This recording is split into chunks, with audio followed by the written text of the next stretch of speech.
Welcome back to Daytime Live. Now, the primary exit profile PEP results released last week showed female students outperforming their male counterparts in parts in mathematics and language arts. Boys performed similarly to girls in social studies and science. Stuart Jacobs, president of the National Parents Teachers Association of Jamaica, says in light of the recent PEP results, boys and girls should be separated when preparing for examinations to address the different learning styles. Mr. Jacobs added that this is further confirmation that each gender learns differently and, by extension, should be taught differently. He said, quote, start to separate them from the primary school level, also especially when they are preparing for PEP, because the human learning experience is a very dynamic one, and so we can't blanket learning and teaching. Naturally, some students are going to grasp what they are being taught quicker, but the ones who are not performing well, they too have the potential to be up there, but they should be isolated, taught the basics for them to grasp and to catch up. So we're asking the questions, do you believe that students would perform better in schools if they were taught separately? Now, we asked this question on our social media platforms, Television Jamaica, and on Daytime Live pages. And we're going to read out some. Angus is ready to go, and then we'll jump in on the discussion.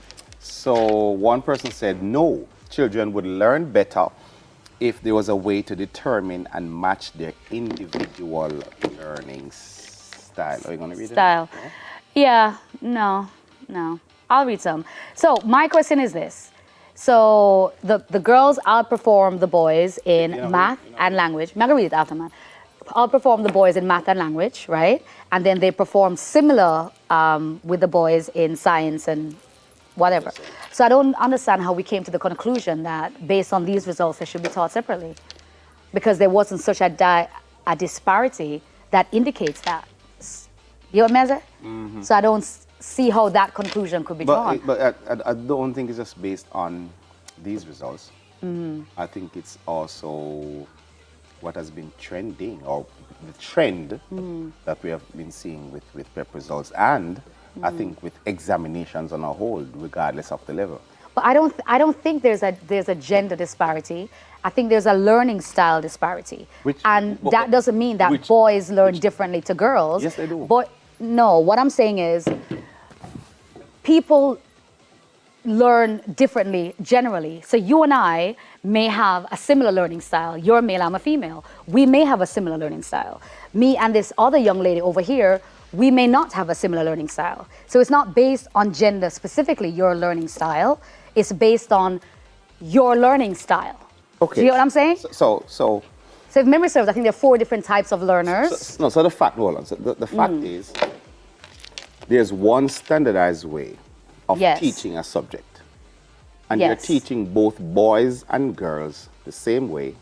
Yeah. And over time, you're seeing that girls outperform boys in certain subject areas, or the same subject areas.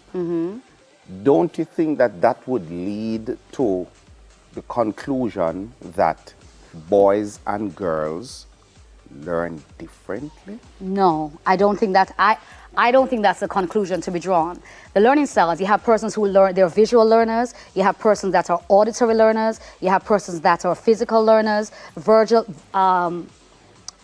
verbal learners, you have logical learners, social learners, and solitary learners. Now, I could be a solitary learner and you're a solitary learner. It's just about how we learn. It's not... But you're seeing the general, but you're seeing where generally boys and girls, they perform at a certain level in a specific subject area. And if it is that you're seeing where girls are outperforming boys in a certain subject area, generally I'm speaking, with the same type of learning, then it must mean that boys and girls learn differently. And it's also a reflection of just how we are. I personally don't see how that conclusion can be drawn. Okay, based on why is it then in certain professional spaces, it's dominated by men or women?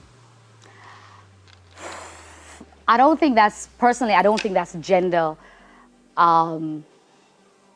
normative. I don't think that's based on your gender. I think that's based on history, where society tends to, for the longest time, like a doctor would be a male, a doctor would be a guy, a dentist would be a man. I'm talking about history over the years. I'm not talking recently. So engineers are always men because women can't do mathematics, women can't do science, and that's why you have this push in women in STEM and women in these fields. But it's not because they can't do it. It's because it hasn't been encouraged. What about the chefs? For my grandmother, it hasn't been encouraged for them to do so. So that would be. But you get what I'm saying? No, I get what you're saying. Do I agree with you? Or I think that it really is reflective of the space. I don't think so. But I do. But going back to the learning, where boys learn differently and girls learn differently, I actually agree that boys and girls learn differently when we come onto academic spaces. But separating them is something that for me I've always been, for and against, because they also have to learn social skills. And relating, how to relate to a female in an everyday space is something that boys have to learn. And girls have to learn too, how to be around boys. Right, as early as possible. You have to remember something as well that I think is a broader issue here.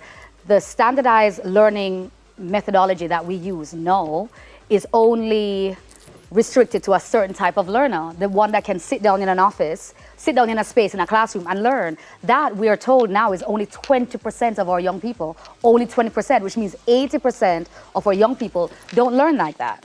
So I think that's the issue. I don't think it's a gender separation. I think we need to introduce new learning styles in the classroom. Just what I think. Go on, Angus. What else we have to say? Yeah, I mean, we didn't really get to a bunch of the comments. I can't read all of them now. The separation has nothing to do with how a child performs in school. It's the delivery of the material and the discipline such teacher instills and makes a difference in my eyes. I agree with that. Somebody here says there's honestly no difference if the teacher can't teach or know how to teach, so student can understand. Neither boy or girl will learn anything. I agree with that. Somebody else says, boys who display school smarts are often ridiculed and labeled as effeminate by peers, and even adults in areas where academic excellence by males is typically devalued. The problem is multidimensional, and therefore the solution must be viewed in the same light. Agreed. Yeah, does an all-girl or all-boys school perform better than a co-ed school? I know they are more mature at that age, but I think the separation of sex is immaterial and has little bearing on the performance of a child who works hard, has a support, and applies him or herself. Yeah, I agree. Yeah. Yeah, so I don't, as I'm saying, it's not about separating them, but I do think boys and girls grasp information differently. With that, Daytime Live, we'll be right back, and we have a music video. So powerful.